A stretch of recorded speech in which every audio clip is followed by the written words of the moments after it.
हैं सोसर के बेलगांव में, ये सुनीता ताई के खेत में। तो इन्होंने जय परिवर्तन के प्रोडक्ट लिए, भूमि परिवर्तन, क्रॉप परिवर्तन, FT82। तो ये जो इनका इस्तेमाल किया इन्होंने, और ये पहला साल है कि उन्होंने इसका इस्तेमाल किया।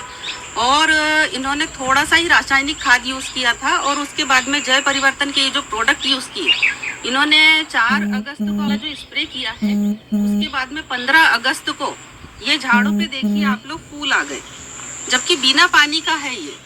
इसमें कुछ भी मतलब बारिश का पानी कुछ भी नहीं लगा था इन झाड़ों पे, और फिर भी देखिए इसमें फूल आ गए। मतलब केवल 12 ही दिन में इतना अच्छा रिजल्ट आया इन झाड़ों के ऊपर कि देखिए इसमें चुड्डा रोग था। पिछले बार मैंने वीडियो तो नहीं बनाया था, फोटो लिया था मैंने इसका, और फोटो में भी डाला है इसको कि इन झाड़ों पे चुड्डा रोग था और मोया लगा हुआ था।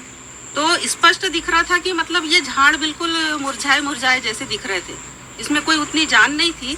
पर जैसे ही हमने इस पे स्प्रे किया है 4 अगस्त को, तो आप देखिए झाड़ के ऊपर कोई मोया भी नहीं है, कोई चुड्डा रोग भी नहीं है, और इसकी पातियाँ देखिए आप लोग, कितना मस्त ये झाड़ बना है। नीचे से पाती आई है इसमें, और साथ में ये जो फूल है, ऐसे कई झाड़ों पे आपको फूल दिख जाएंगे।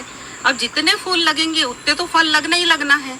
मतलब ये समझ के चलिए कि इस साल जो ये खेती अगर ये इस दवाई से कर रहे हैं, तो नवंबर दिसंबर तक के तो डेफिनेटली है कि इनके यहाँ पर कपास का पहला वेचा आ जाएगा।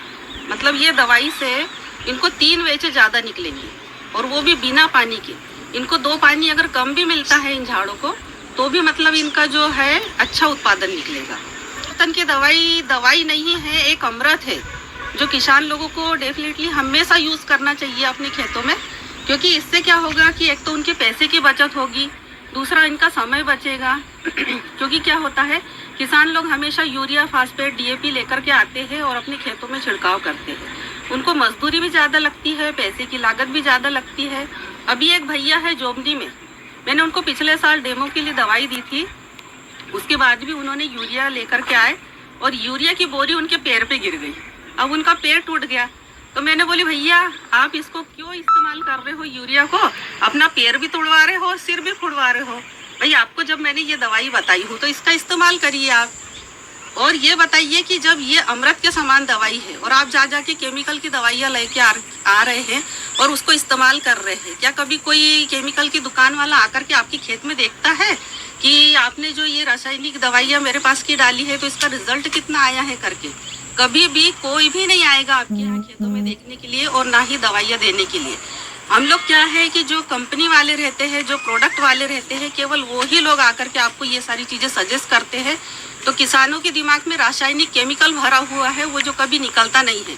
अब हमको इन लोगों को जागरूक करना पड़ेगा, किसान लोगों को ये प्रोडक्ट की जानकारी देना पड़ेगा, ताकि वो इसका इस्तेमाल करे, उत्पादन ज़्यादा ले और पैसे और समय की बचत करे।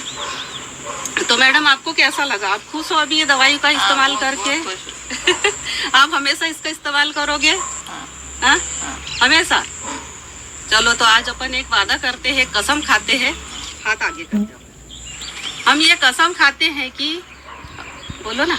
हाँ, हम ये कसम खाते हैं कि यूरिया, DAP और फास्फेट का इस्तेमाल नहीं करेंगे। यूरिया, DAP और फास्फेट का इस्तेमाल नहीं करेंगे। कोई भी रासायनिक दवाई हमारे खेत में नहीं डालेंगे। कोई भी रासायनिक दवाई हमारे खेत में नहीं डालेंगे।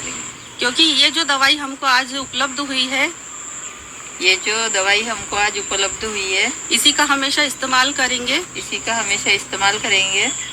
धन्यवाद।